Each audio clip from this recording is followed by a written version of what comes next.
El primer tema realmente para ustedes es un repaso, es el tema de vectores. Creo que, bueno, depende del pensum que lleven. Este tema se vio por primera vez en Introducción a la Física. Han habido algunas modificaciones en los pensum y ahora se ve hasta Física 1, entiendo. Acá, con lo que son los vectores, ustedes saben de que cada vector generalmente nos representa una magnitud física. Y en el caso particular acá que vamos a estudiar estructuras y fuerzas que actúan sobre partículas y cuerpos rígidos, pues están representados casi siempre como fuerzas, casi siempre. Hay algunas excepciones. Por lo menos para un vector vamos a definir qué es una fuerza resultante sobre una partícula. Vamos a explicar las operaciones básicas, un recordatorio realmente de las operaciones entre vectores, las componentes rectangulares de un vector y utilizar los vectores unitarios para encontrar la fuerza resultante. Un repaso sobre funciones trigonométricas, el plano cartesiano y las componentes de un vector, ¿verdad? Bien, ¿cómo se define la fuerza resultante? Pues la fuerza resultante no es más que esa fuerza que nosotros podemos decir agrupar o sustituir un colectivo de múltiples fuerzas en una sola, donde esa única fuerza genera el efecto de todas. Acá en el texto nos dice que dos fuerzas, como están aquí en las figuras, figura del lado izquierdo, dice que dos fuerzas P y Q, que están representadas acá, que actúan sobre una partícula, pueden sustituirse por una sola fuerza R, que produce el mismo efecto. En este caso, para una partícula, pues lo representamos como un punto en el plano o en el espacio, y en este momento pues no nos interesa cuál es su composición. Más adelante, cuando estudiemos el cuerpo rígido, ustedes se van a dar cuenta que sí importa dónde se aplica la fuerza, ya que para un cuerpo rígido, pues no es lo mismo aplicar las fuerzas en un punto X, Y, Z que en otro. Entonces, depende de la coordenada del punto de aplicación, así es el efecto. Pero el concepto es el mismo, la fuerza resultante me da el mismo efecto. ¿Qué es este efecto? Bueno, puede ser rotación, puede ser traslación, puede ser una conversión, un sistema equivalente, etcétera. Pueden ser diferentes efectos, podemos decirlo así. Estos vectores, ustedes saben de que se representan por flechas. Hay algunos libros que representan el vector con una letra mayúscula en negrita, y en otros libros pues le ponen una pequeña flecha arriba indicando de que ese es el nombre del vector. Estas expresiones matemáticas poseen magnitud y dirección. En este caso, la magnitud se acostumbra siempre a acompañarla de una unidad de medida. Para nuestro caso, pues vamos a utilizar siempre unidades de fuerza en cualquiera de los dos sistemas, en el sistema internacional, que serían newtons, o en el sistema inglés, que generalmente usamos la libra fuerza. En el contenido teórico del módulo virtual, ahí hay un poquito más de teoría sobre los sistemas de unidades, si lo quisieran repasar. En este caso, algo importante es que las magnitudes físicas tienen que poseer una dirección. Ustedes saben de que hay magnitudes físicas como por ejemplo la temperatura, que no tienen una dirección en el espacio.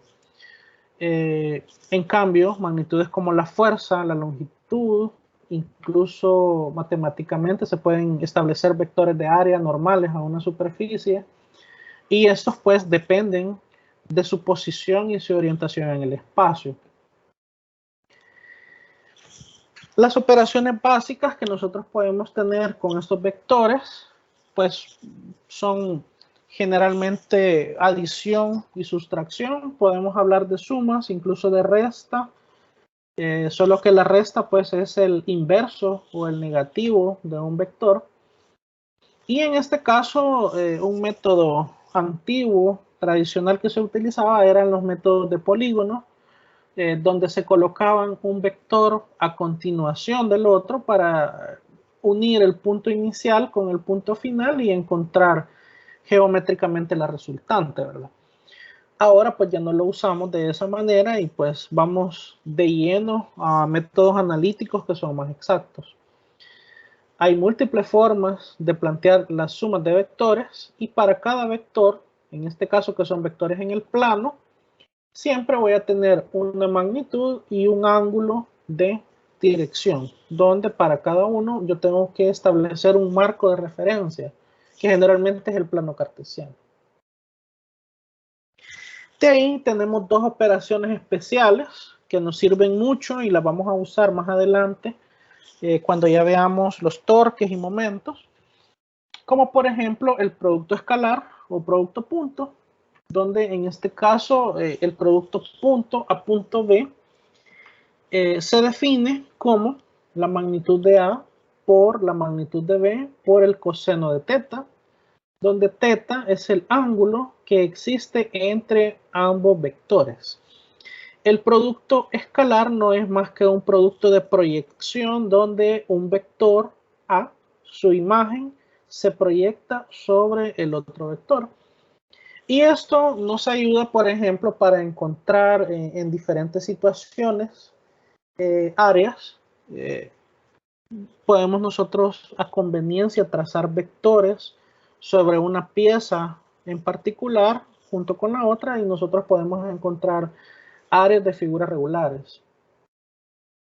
Al igual como con el producto cruz. El producto cruz o producto vectorial, recordemos que es una operación especial en donde nosotros obtenemos un vector nuevo, el vector A cruz B, donde este vector es normal a la superficie donde se encuentran los dos vectores que lo originan. En este caso, aplica la famosa regla de la mano derecha para nosotros poder encontrar la dirección de este vector, ya que este vector puede tener una dirección, bueno, en este caso ascendente o descendente, pero ya esto se vuelve relativo cuando estamos en un espacio X, Y, Z, ya que los vectores pueden tener cualquier dirección en el espacio y por ende el vector producto cruz de igual manera puede quedar orientado de cualquier forma oblicua en el espacio. Lo importante acá es que, por lo menos en el producto punto, el resultado es una cantidad escalar con una unidad de medida. O sea, yo aquí voy a obtener un número y una unidad. En cambio, en el producto cruz, yo voy a obtener un vector nuevo. O sea, voy a obtener tres componentes rectangulares, X, Y, Z, o si lo quiero ver en vector unitario, componentes y JK.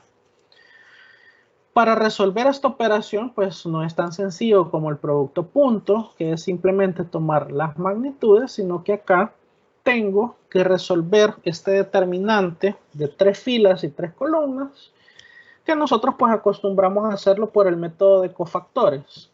Se puede hacer también pues aumentando columnas o aumentando filas. Aquí realmente se puede hacer por cualquier método, pero lo importante es obtener las tres componentes rectangulares del nuevo vector.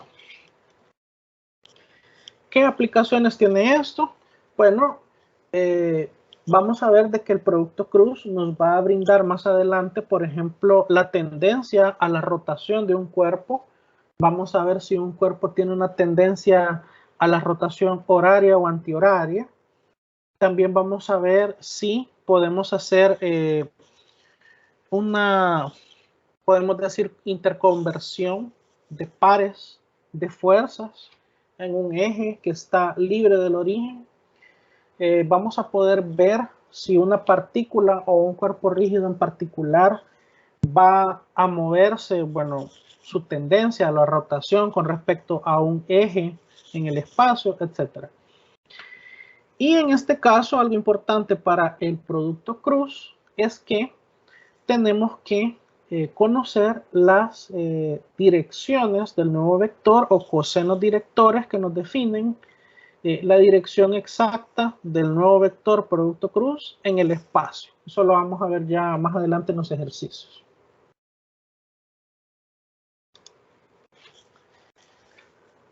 Bien, para cada vector en particular, de una manera simple, se traza un plano cartesiano, siempre con el eje X y el eje Y. Por lo menos en esta figura se ha trazado a conveniencia un vector fuerza en el primer cuadrante. Y para este vector, sus proyecciones hacia los ejes nos dan sus componentes. Acá tenemos la proyección hacia X, la proyección hacia Y y tenemos el ángulo θ, que en este caso es el ángulo de barrido, o lo que es lo mismo, el ángulo que se obtiene partiendo desde el eje X positivo hacia el vector.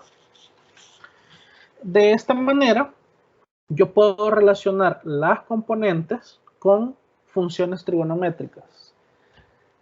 Coseno para X, ya que si ustedes ven, el coseno del ángulo es cateto adyacente sobre hipotenusa, y al hacer el despeje obtengo fx, que en este caso sería la magnitud de la fuerza por el coseno del ángulo, y para Y utilizamos seno del ángulo.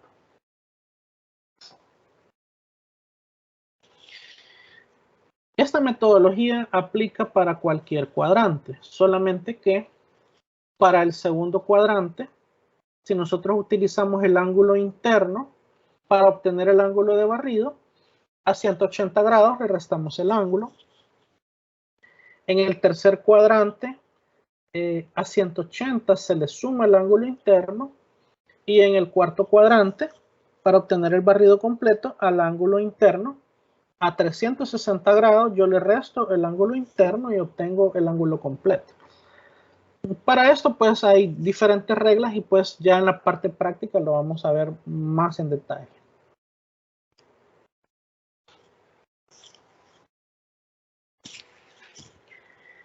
En este caso, tomando como referencia lo que vimos de las componentes rectangulares X y Y, para cada uno de estos ejes X y Y, a conveniencia se trazan dos vectores de magnitud igual a 1, o sea, son vectores de unitarios de magnitud 1, a los que, bueno, se les ha dado un nombre especial. En este caso, siempre al eje X se le pone el vector Y, al eje Y se le coloca vector J, y más adelante en el espacio tridimensional, al eje Z se le coloca el vector unitario K. Y en este caso, cada componente se transforma o se multiplica por su componente unitaria, y de esta manera nosotros escribimos completamente un vector. El vector se puede representar de una manera de magnitud y ángulo, y también se puede representar por una notación de vector unitario. El ángulo que existe entre, en este caso, el eje X y el vector, se puede calcular fácilmente con una función inversa de la tangente inversa de la componente Y sobre la componente de X, y eso nos daría directamente el ángulo. Cuando estamos con tres ejes en el espacio tridimensional, vamos a ver de que los ángulos que le dan la dirección al vector en el espacio van a ser 3, y yo voy a tener un ángulo con respecto a X, un ángulo en Y y un ángulo en Z. Bien, antes de pasar al primer ejercicio que vamos a realizar este día, no sé si habrá alguna consulta.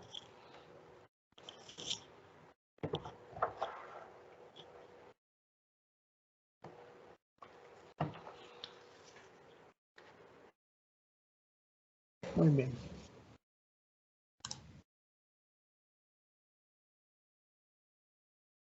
Ok, todo claro entonces. De acuerdo. Bien, entonces veamos un primer ejercicio. En este ejemplo tenemos dos fuerzas, una fuerza P y una fuerza Q, que se están aplicando en un punto A, en este gancho metálico, y el ejercicio nos dice si se sabe que la magnitud de P son 75 newtons y la magnitud de Q son 125 newtons, determine la magnitud y la dirección de la fuerza resultante en el punto A del gancho, que sería acá. Muy bien. Acá nos piden entonces una fuerza resultante. Un vector de fuerza resultante siempre va a ser en este caso la fuerza que sustituye a la suma vectorial, en este caso, de todas las fuerzas involucradas. Para este caso tenemos dos vectores, P y Q. Y como es una suma vectorial, nosotros no podemos directamente sumar las magnitudes, ¿verdad? No puedo sumar 75 con 125 y eso me daría 200 newtons. En este caso, yo tengo que descomponer el vector de fuerza resultante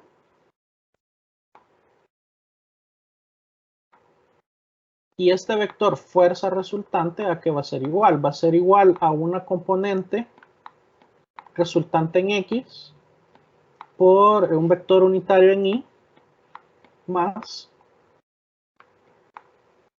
una fuerza resultante Y por un vector unitario J. Y aún separándolo aún más, voy a obtener de que cada una de estas resultantes, por lo menos en el caso de la resultante X, va a ser igual a la componente X de cada fuerza. En este caso, la sumatoria de P y Q en X y la sumatoria de P y Q en Y.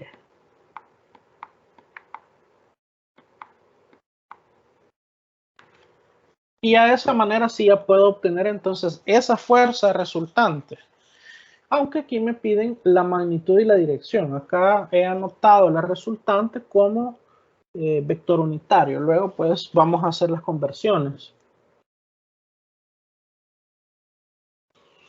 Entonces lo primero acá es visualizar la situación física. Vemos que las fuerzas están dirigidas hacia abajo en el sentido, en el caso de P, un sentido o una dirección de tercer cuadrante. Y en el caso de Q, tengo una dirección de cuarto cuadrante. Entonces, eso,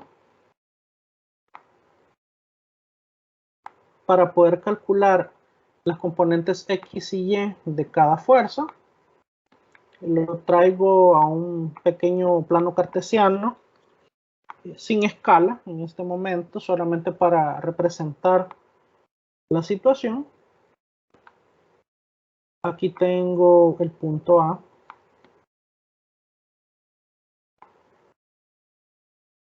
Y aquí están las dos fuerzas. Tengo P.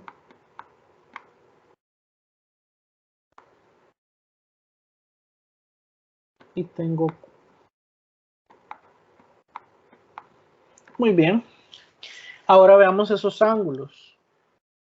Si la definición de una componente en X me dice que es la magnitud por el coseno del ángulo, ¿qué ángulo es el que debo usar? Como vemos acá, las componentes X, en el caso de P, tendría que ser negativa, porque estamos acá en la dirección del eje X negativo, y la componente X de Q debería ser positiva. Entonces, para obtener los ángulos correctos, yo lo que hago es obtener ángulos de barrido. Si lo quiero hacer de una sola vez en la función trigonométrica en la calculadora me va a dar el signo. O si no, pues utilizo ángulos complementarios y yo le agrego el signo posteriormente. Lo voy a hacer en este caso con ángulos de barrido. En el primer caso para P, podemos ver acá que el ángulo que hay con la vertical son 20 grados. Si yo cuento el ángulo que va desde el eje X positivo hasta P, el ángulo que me dan tres cuadrantes, recordemos que cada cuadrante son 90 grados, 90, 180, y a 180 yo le sumo 90 me va a dar 270 grados. Pero como aquí tengo una abertura de 20, a 270 le tengo que restar estos 20 grados. Y por lo tanto, el ángulo completo de la fuerza P son 250 grados.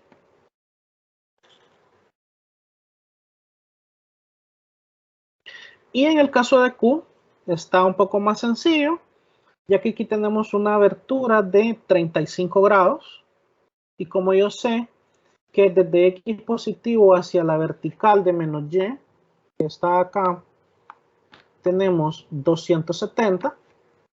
Entonces a 270 le voy a sumar estos 35 grados. El ángulo de barrido lo voy a representar más o menos así. Ahí ustedes en su cuaderno lo pueden dibujar mejor. Y 270 más 35 serían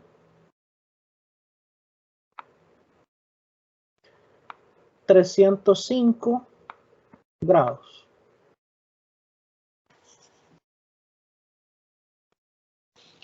Y estos son los ángulos que vamos a utilizar en la calculadora. Solamente revisen ahí, por favor, que, bueno, la calculadora Casio es la más ampliamente utilizada, pero bueno, en las Casio tiene que estar la calculadora en modo D para que les dé los valores correctos de las funciones trigonométricas. Si está, por ejemplo, en radianes, les va a dar un valor que no va con los números que vamos a utilizar acá. No va a haber coincidencia.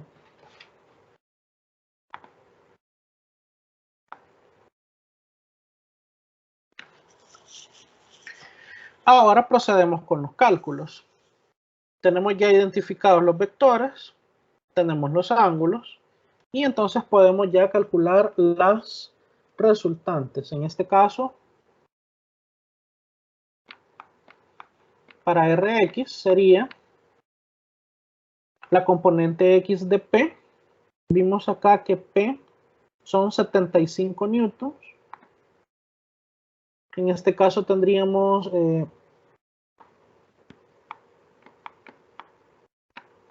75 newtons por el coseno de 250.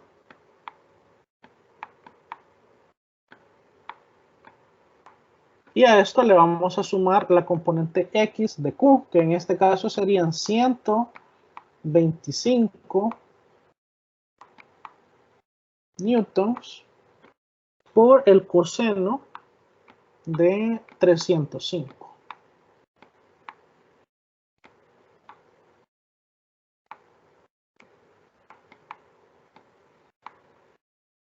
Y ahí obtendríamos la primer componente de la resultante, la componente X.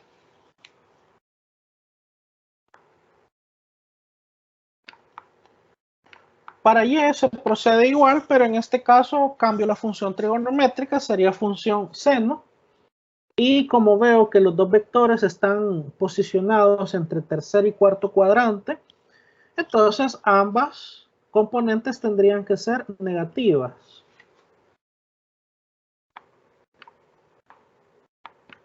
Tomaría en este caso, en el primero, 75 newtons por el seno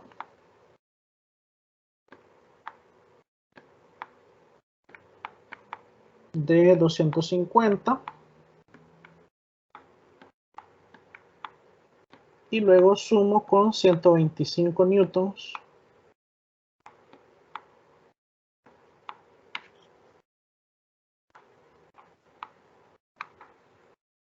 por el seno de 305 grados.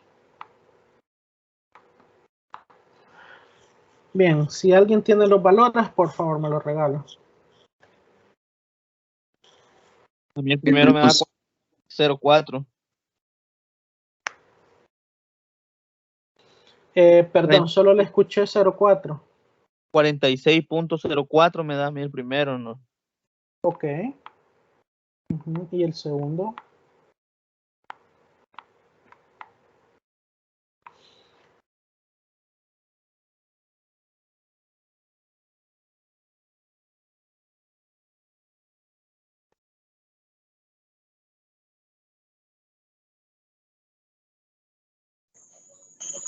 Ingeniero, menos 172.87.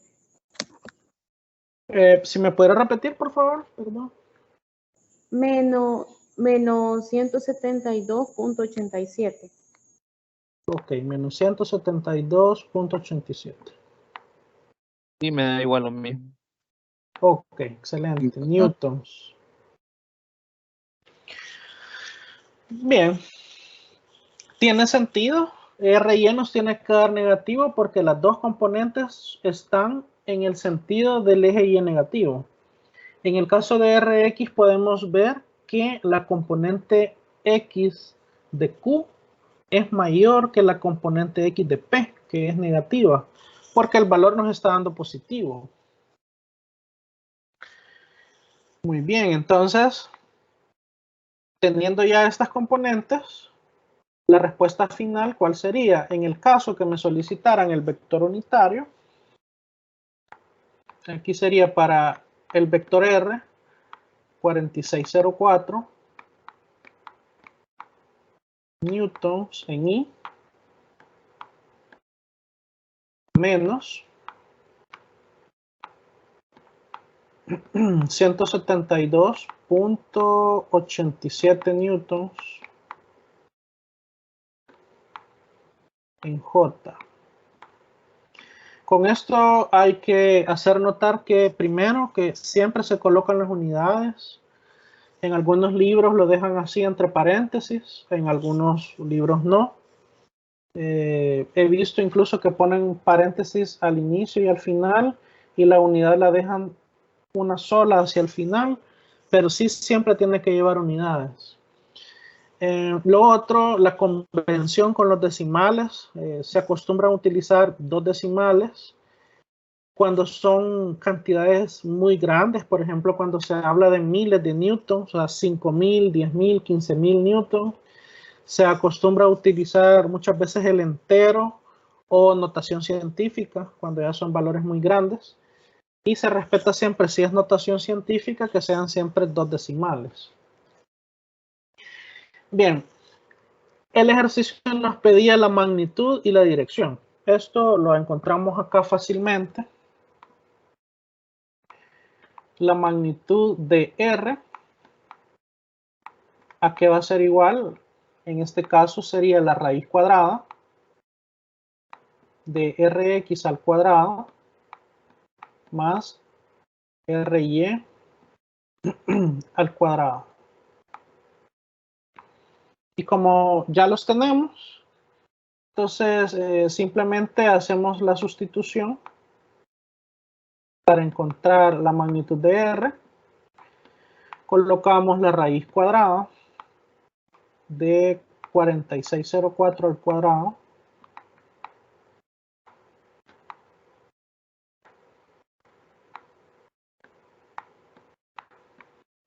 más el 172.87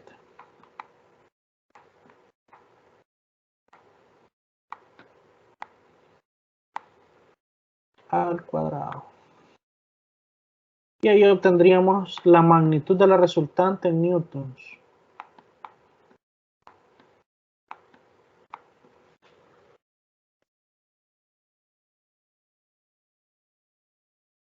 A mí me da 178.89. Ok, 178.89.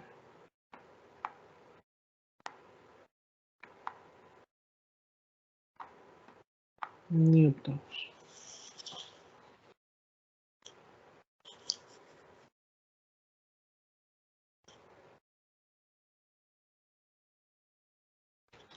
Muy bien, ahora veamos el ángulo. El ángulo de dirección de la resultante θ va a ser igual a tener la tangente inversa del valor absoluto de RY sobre RX.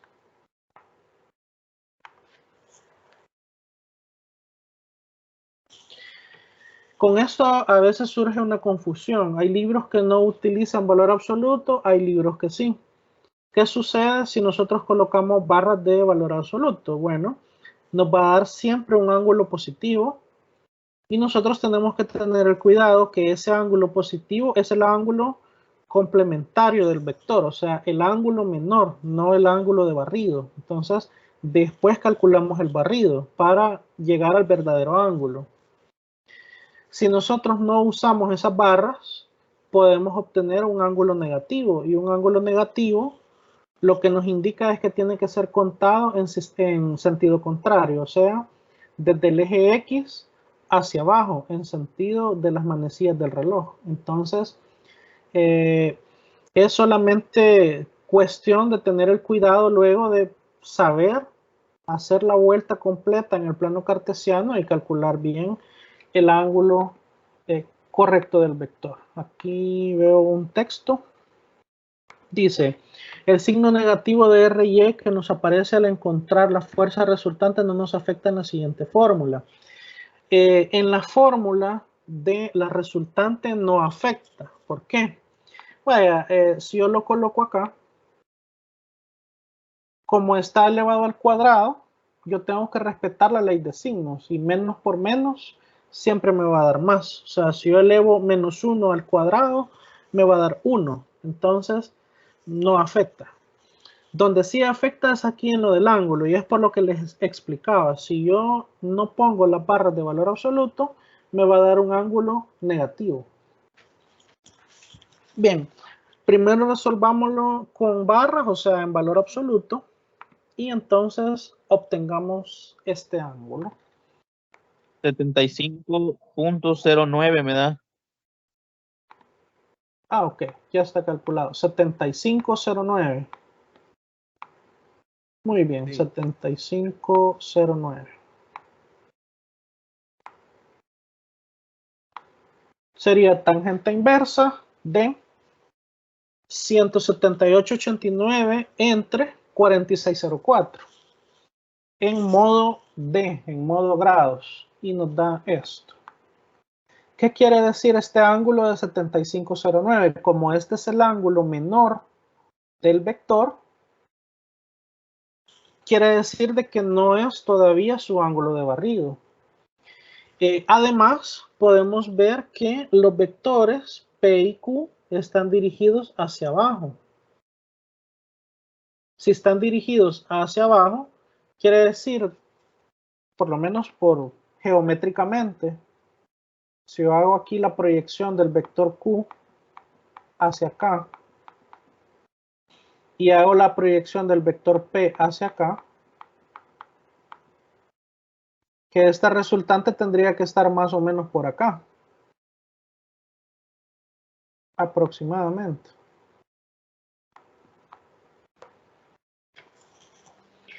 Bien, ahora resolvamos este mismo ángulo, pero tomando en cuenta el signo, o sea, tangente inversa de RY sobre RX, pero colocándole el signo menos a RY. Y me dicen por favor cuánto obtienen. Van a ver que es diferente. Solo el signo cambia. Ok, menos 7509.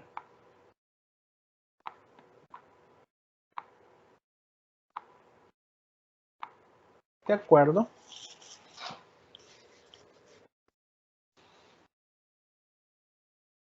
Bien, en este caso, ¿cuál de los dos vamos a utilizar? Podemos ver acá que por la posición de los vectores, la resultante va dirigida hacia abajo aproximadamente en el cuarto cuadrante.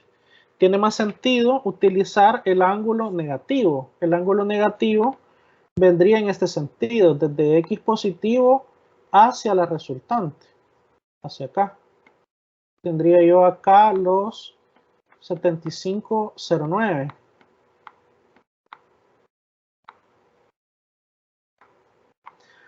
Si yo utilizara el ángulo positivo, estos 75 grados me quedarían como más o menos por acá, en el primer cuadrante, por aquí. Y podemos ver que no hay correspondencia con la posición de los otros dos vectores. Entonces, básicamente no corresponde a la situación correcta. Cuando nosotros ya tenemos el ángulo negativo, si queremos el ángulo completo de barrido, entonces nosotros lo que hacemos es, bueno, yo lo voy a identificar de otra manera, el ángulo, el θ de la resultante, va a ser igual a 360 grados, que es el ángulo total de la circunferencia, menos los 75.09 grados, que me da la función trigonométrica inversa. Lo que estoy diciendo con esta fórmula es que yo no quiero este ángulo, sino que yo quiero el ángulo que va desde el X positivo, da toda la vuelta y llega hasta la resultante.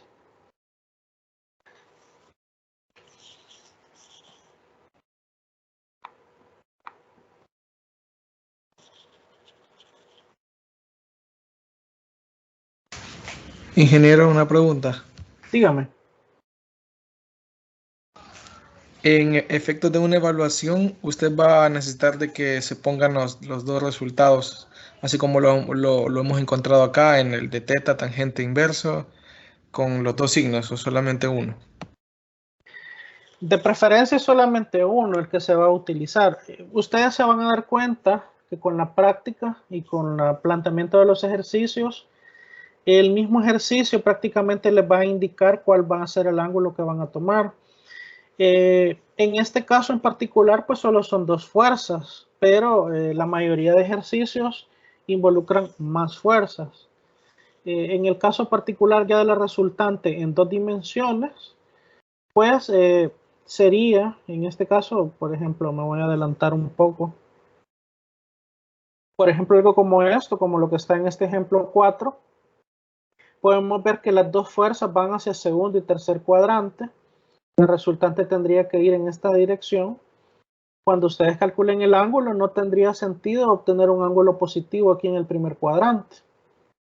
Entonces, definitivamente se tendría que tomar el otro ángulo. Entonces, eso ustedes lo van a poder ir visualizando según cómo se presente el ejercicio. En este caso, sí es importante visualizar la figura, ¿verdad? Entonces, de forma teórica no siempre sería correcto utilizar los valores absolutos, porque en este caso no nos está dando un valor apropiado para el ejercicio. Correcto, sí. Podemos decir, el acotamiento que se hace con las barras de valor absoluto, bueno, se acostumbra a usarlo, por ejemplo, en los libros de física que son más básicos, pero ya al nivel ya de mecánica, ya de lo que estamos viendo nosotros, ya en estructural, se usan las cantidades generalmente tal cual, con signo, ¿verdad?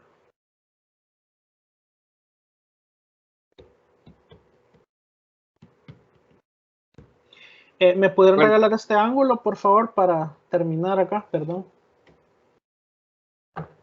184.91. Perdón. 200. 84.91. 284.91. Gracias. Muy bien.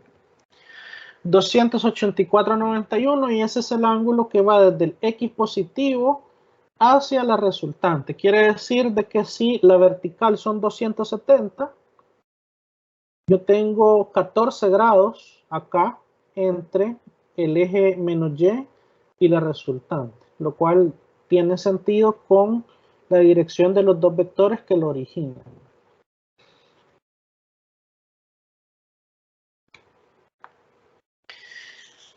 Bien, no sé si tendrán más preguntas con el ejercicio. Sí, ingeniero, perdón, lo que dijo el compañero, sería mejor entregar en un examen el ángulo de barrido. Sí, sería lo mejor. Sería lo mejor. Este caso particular se da solamente cuando estamos en el plano. Más adelante se van a ver, cuando ustedes vean que cuando estemos en el espacio tridimensional, como que ahí, a pesar de que a veces es un poco complejo la visualización en 3D, pero la situación de los ángulos se hace más fácil porque generalmente todos los ángulos son ángulos agudos, o sea, ángulos que no sobrepasan 90 y a lo mucho 180, son ángulos cerrados, pues porque esa es el método de cálculo que nos dan los cosenos directores. Entonces, sí, en este caso del plano, sí, de preferencia ángulos de barrido.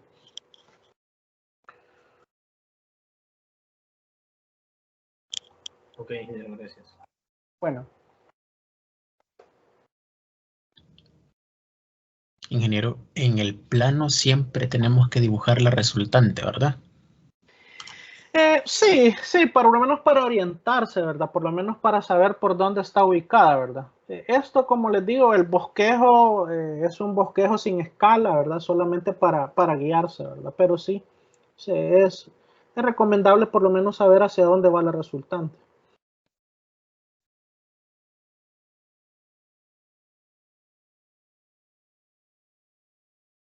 Por lo menos aquí en la tarea podemos ver que los ejercicios 1, 2 y 3 prácticamente esto mismo, solo que tienen diferentes direcciones y diferentes unidades. Pero prácticamente ya con esto ya tienen 3 ejercicios de la tarea. Ya más adelante pues ya vamos a esto ya del equilibrio. Bien, 7:35 nos da el tiempo para resolver un ejercicio más. Veamos este número 2.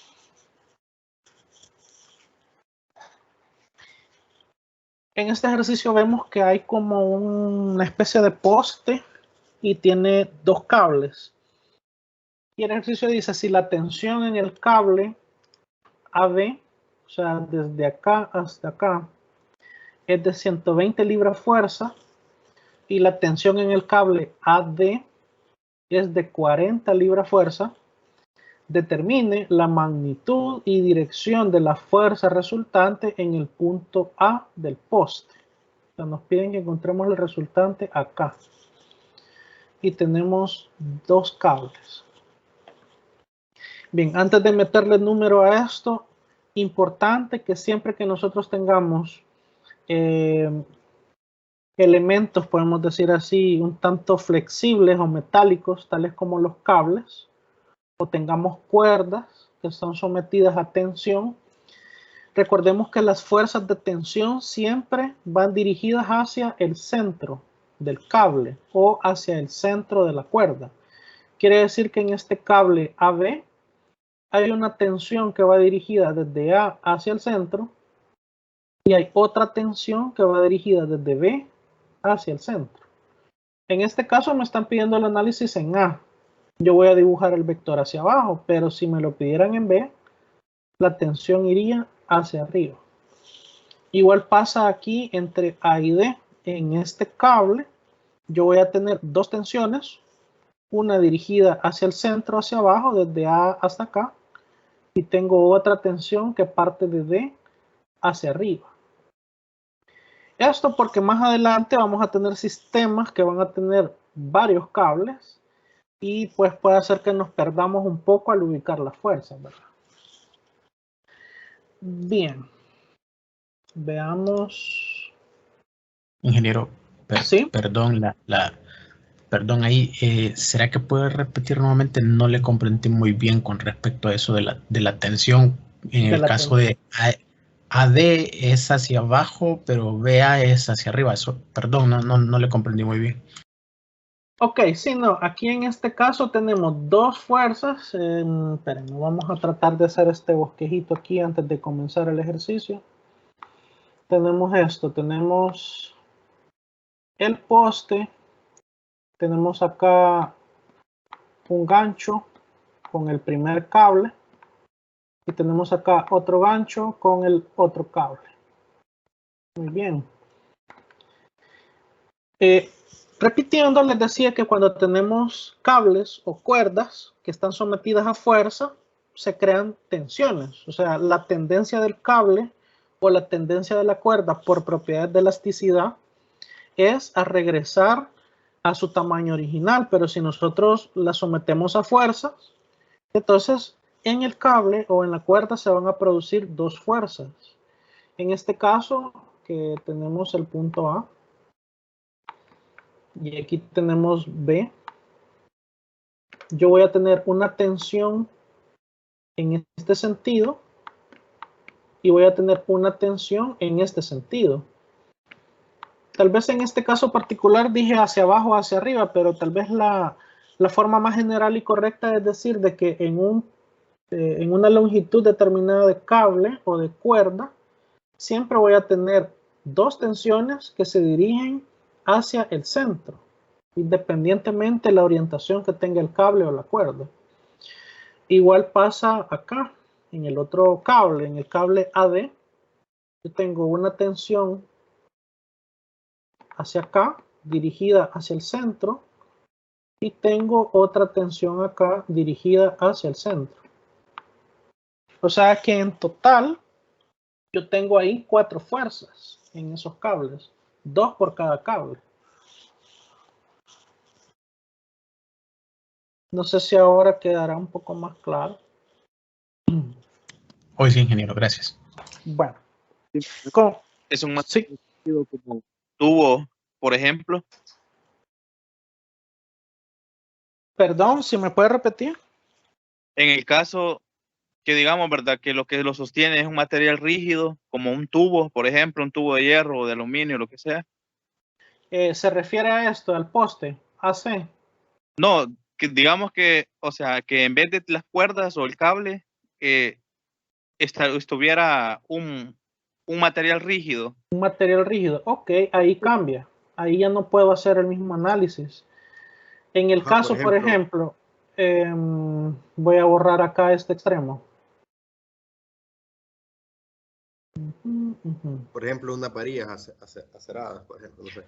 Ajá, correcto, algo rígido. Puede ser, por ejemplo, una varilla, puede ser un tubo estructural, tubo C, un tubo cuadrado, algo rígido. En este caso yo no hablo de tensiones, sino que aquí yo hablo de reacciones. Para yo poder fijar este tubo estructural o esta varilla al poste y a la tierra, yo necesito dos elementos. Si este tubo está enterrado en el suelo, o sea, está bajo el suelo, entonces en este punto yo tengo que considerar varias fuerzas. Prácticamente tendría reacciones en los 3 ejes, 3 reacciones. Y en el punto A, digamos, a mí me pidieran, mire, haga el análisis en el punto A y este es un tubo, entonces yo tengo que saber cómo es que este tubo está unido a este poste. Si está unido por un elemento móvil, por ejemplo, por un perno, por un tornillo, por un pasador, etcétera. Entonces yo acá voy a tener una reacción. En este caso podrá ser una reacción que viene en este sentido. O por ejemplo, si está soldado o si está incrustado, yo tengo que tomar en cuenta la reacción que hace en el sentido contrario. Además que tengo que considerar el peso del tubo. En el caso de los cables es despreciable, pero si yo tengo un elemento estructural, sí tengo que tomar en cuenta el peso. De acuerdo, gracias, ingeniero. Ok. Sí, esto lo vamos a ver cuando veamos los cuerpos rígidos y vamos a ver que las reacciones, en este caso cuando hay soldaduras o pernos, pues de igual manera voy a tener reacciones en los 3 ejes, XYZ, XYZ, XYZ. Y depende de la unión, ¿verdad? Si es soldadura, perno, tornillo, etc. Bien, avanzando con el ejercicio, podemos ver entonces, dada la explicación anterior, que en el punto A yo tengo 2 tensiones. Voy a dibujar acá el plano cartesiano de nuevo. Voy a tener... Yo tenía una pregunta. Sí, dígame. Perdón, yo solamente le quería preguntar que como usted dijo que cuando hay una cuerda hay dos tensiones, entonces en el caso del ejercicio solamente vamos a utilizar la tensión que... ¿Cuál tensión usaríamos en ese caso? ¿O las dos tensiones? Ok, usaríamos como referencia donde nos están solicitando que encontremos la resultante, por lo menos acá. Nos dicen que encontremos la fuerza resultante en el punto A del poste. Entonces yo voy a utilizar la tensión que está acá y la tensión que está acá. Diferentes que me dijeran, diferentes que me dijeran en el punto B o en el punto D, pero en este caso me están pidiendo el punto A, que sería el punto superior.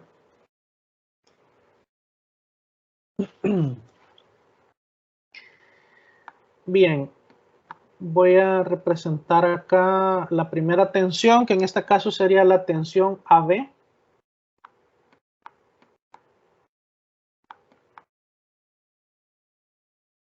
Y la otra sería la tensión AD, un poco más cerrada. Tensión AD. Tenemos las magnitudes. En el caso de AB tenemos 120 libra-fuerza y la otra es 40 libra-fuerza. Muy bien.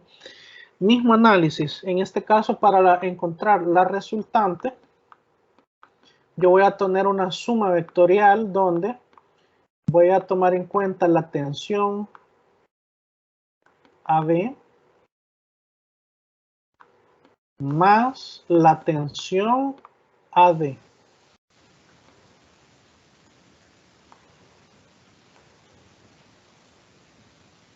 ¿Sí? ¿Hay alguna consulta?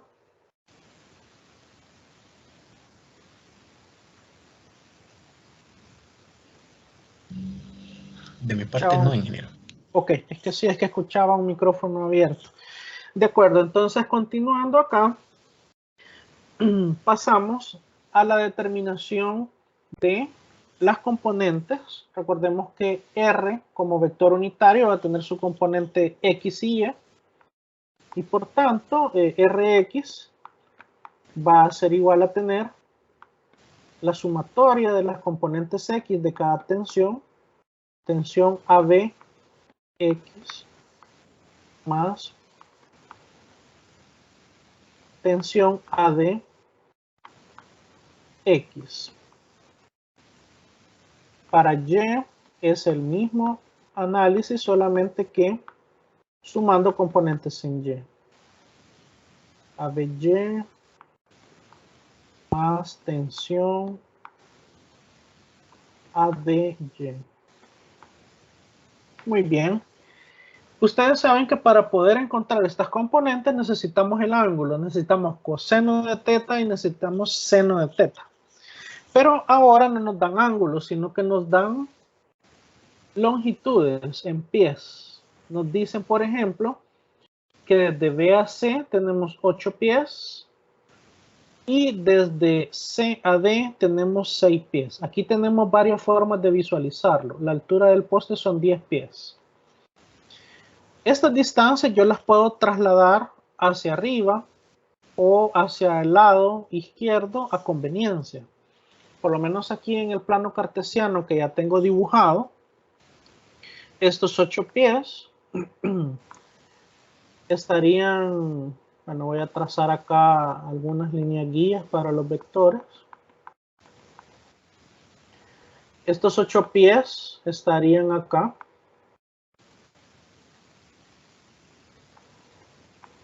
Desde A hasta la proyección que termina acá. Y estos 10 pies, ¿dónde estarían? Si ustedes van desde el punto A hasta el punto B. O sea que estos 10 pies están acá. 10 pies. O sea, es la longitud que hay desde el eje X negativo hacia el punto final por determinación del vector. Para el otro vector, de igual manera voy a trazar unas líneas guías. Y aquí la abertura es más pequeña, son 6 pies. Tenemos 6 pies acá sobre el eje X positivo. 6 pies. Y la distancia es la misma de 10 pies. Tal vez acá para que no tengamos ese problema. Estos 10 pies llegan hasta acá.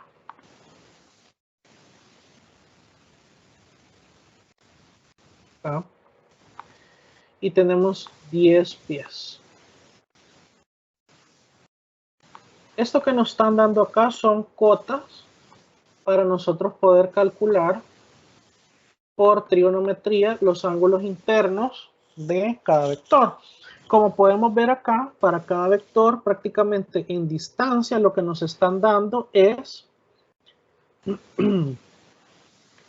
el cateto opuesto y el cateto adyacente. Yo voy a tener acá un ángulo θ.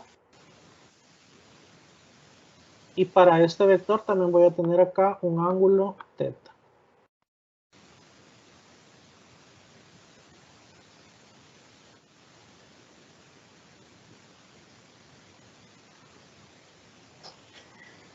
¿Cuánto van a valer esos ángulos? Veamos. Yo para identificarlos, bueno, a este le voy a llamar θ1 y a este le voy a llamar θ2. Aquí se puede tomar realmente cualquier referencia. Estos ángulos son solamente los ángulos internos, aún no son los ángulos de barrido. El primer ángulo sería igual a tener tangente inversa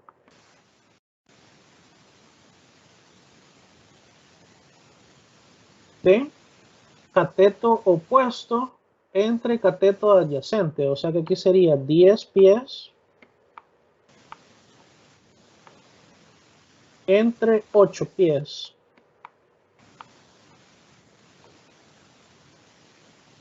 Y ahí obtendría el primer ángulo interno.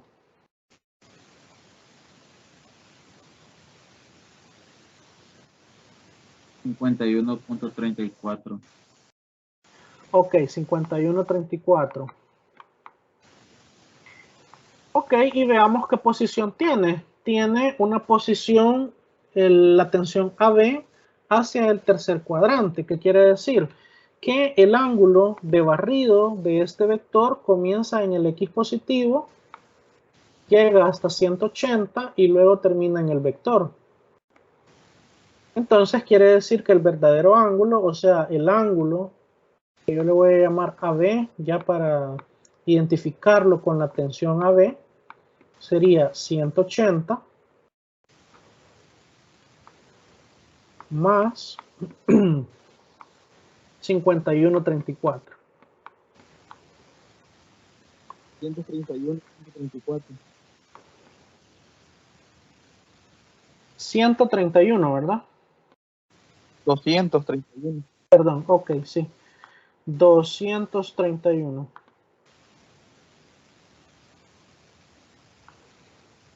Punto 34. Muy bien. Este es el ángulo que vamos a utilizar para seno y coseno. 231.34. Ese es el verdadero ángulo de barrido del vector tensión AB.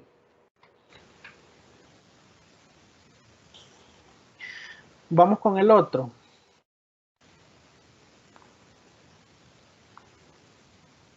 El que yo llamé θ2, que es el vector tensión AD. En este caso, la tangente inversa va a cambiar. De seguro me va a dar un ángulo más cerrado y sería tangente inversa de 10 pies entre 6 pies.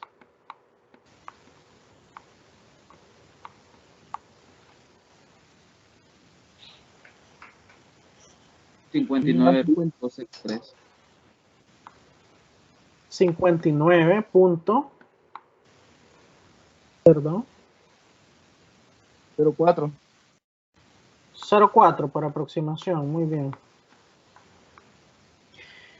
Y ahora visualicemos dónde está el vector. El vector tensión AD está en el cuarto cuadrante y el ángulo que acabo de encontrar es este ángulo interno que tengo acá. Entonces, el ángulo de barrido... Se le va a restar eso. Completo, correcto, para obtener el ángulo de barrido a 360 grados, tensión AD, perdón, teta AD, sería 360 grados menos 59.04.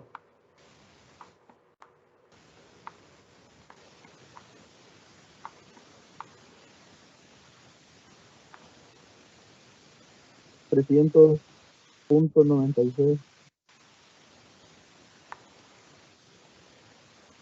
300.96.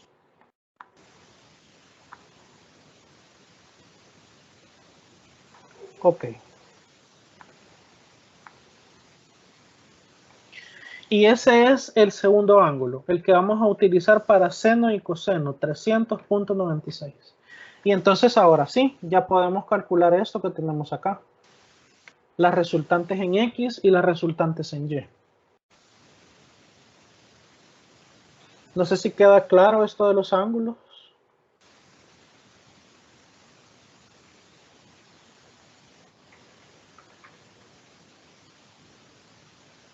En el caso, o sea, aquí se puede utilizar los ángulos internos que hemos encontrado para no calcular los áreas de barrido.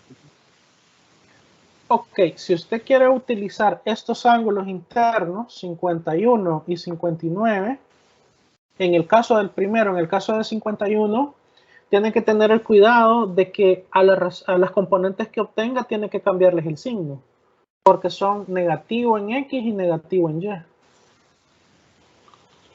De igual manera pasa con 59. Con 59, si usted utiliza 59 para los cálculos, tiene que tener el cuidado de cambiarle el signo a la componente Y.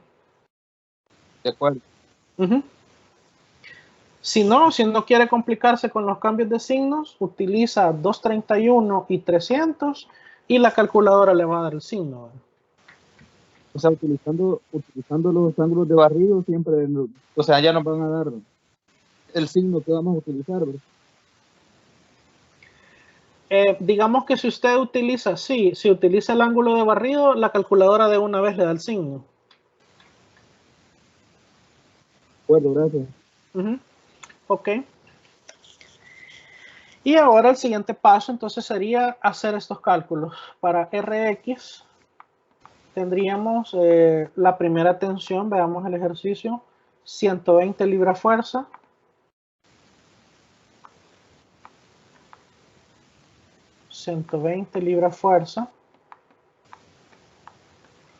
Coseno de 231.34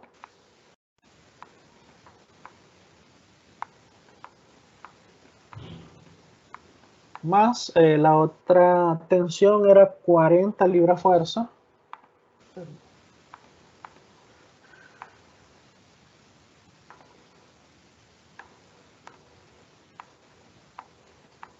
Tenemos acá 40 libras fuerza por el coseno de 300.96.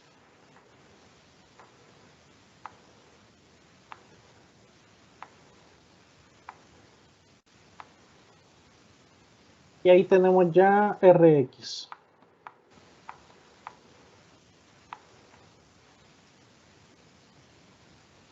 Me da menos 54.39. Ok, menos 54.39.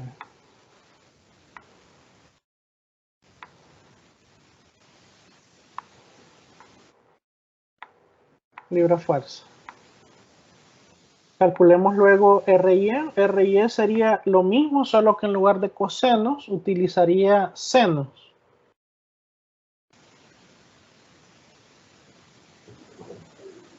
A mí me da, ingeniero, menos 128 libras de fuerza, nada más. Menos 128 exacto. Sí. Aproximado, Ajá. ¿verdad? Creo yo. Aproximado, bueno, ok. Está bien. Libra fuerza. Entonces vemos que ambas componentes son negativas. Analizando la figura, aunque no está a escala, como el vector tensión AB es más largo, recorre mayor distancia, recorre 8 pies horizontales y está en el tercer cuadrante, entonces la componente X negativa es mayor que la componente X positiva, entonces sí tiene sentido. Y en el caso de Y, pues podemos ver de que ambos vectores están en el Y negativo, en el tercer y cuarto cuadrante, lo cual también corresponde con el signo. Bien, entonces, finalmente, como nos piden magnitud y dirección, yo esto lo puedo anotar como vector unitario. Voy a saltar de una vez a la parte de la magnitud. La magnitud del vector fuerza resultante sería entonces menos 5439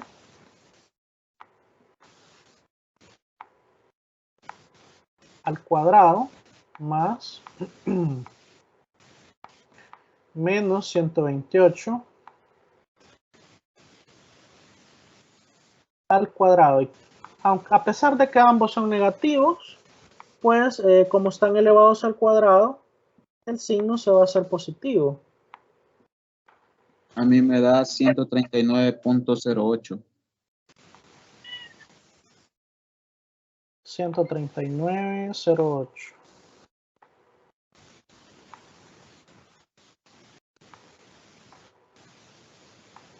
Muy bien, ¿alguien más que le dé lo mismo? Sí, lo mismo, ¿verdad? Sí, Lo mismo, ok. Y por último, el ángulo. El ángulo de la resultante sería entonces tangente inversa.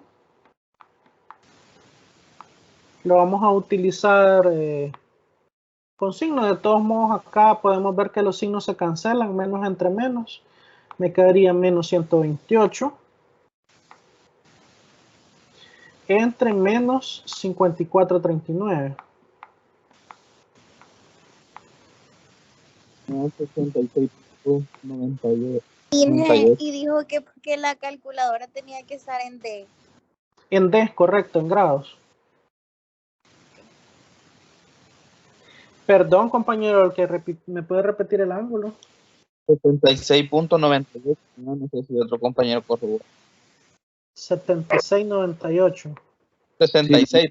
66.98. 66.98. Sí.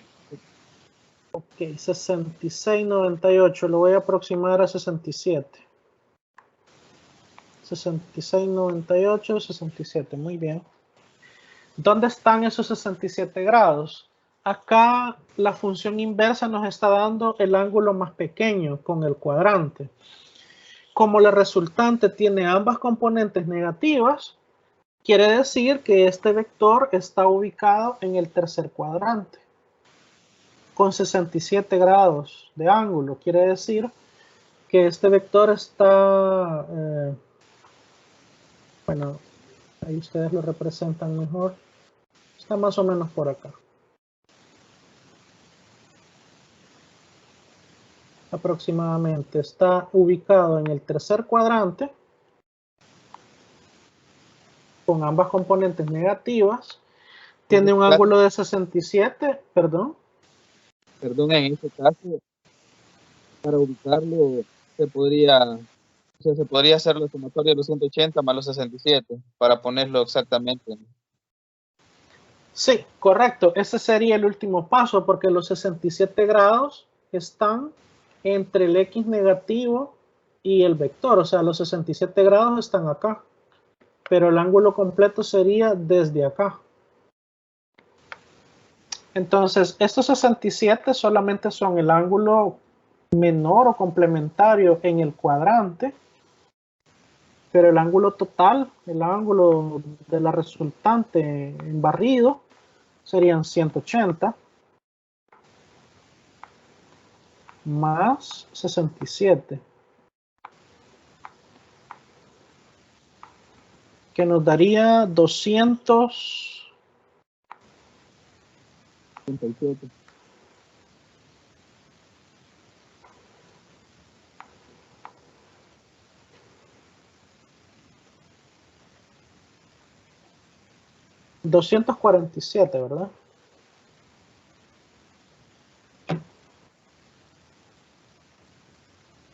Sí, es correcto. Ok, 247 grados ya como ángulo de barrido. Y hasta ahí estaría terminado. Como podemos ver acá, este ejercicio estaba un poquito más complicado por la determinación de los ángulos. Como vamos a ver aquí a lo largo de esta temática, por lo menos del equilibrio de partículas y luego del equilibrio del cuerpo rígido, para poder encontrar ángulos no siempre van a estar directos. Algunas veces nos van a dar el ángulo, otras veces nos van a dar distancias explícitas y hay ocasiones en que nos van a dar distancias implícitas. Luego vamos a ver algunos ejercicios sobre eso. Vamos a tener que hacer algunas asunciones y restas, por ejemplo, para poder deducir las distancias. Algunas veces las distancias no están directas, sino que hay que calcularlas de otra distancia. Entonces, se nos pueden presentar de varias maneras. Bien, aquí hay dos ejercicios más, el ejercicio 3 y el ejercicio 4. Si gustan, intenten hacerlos, intenten resolverlo.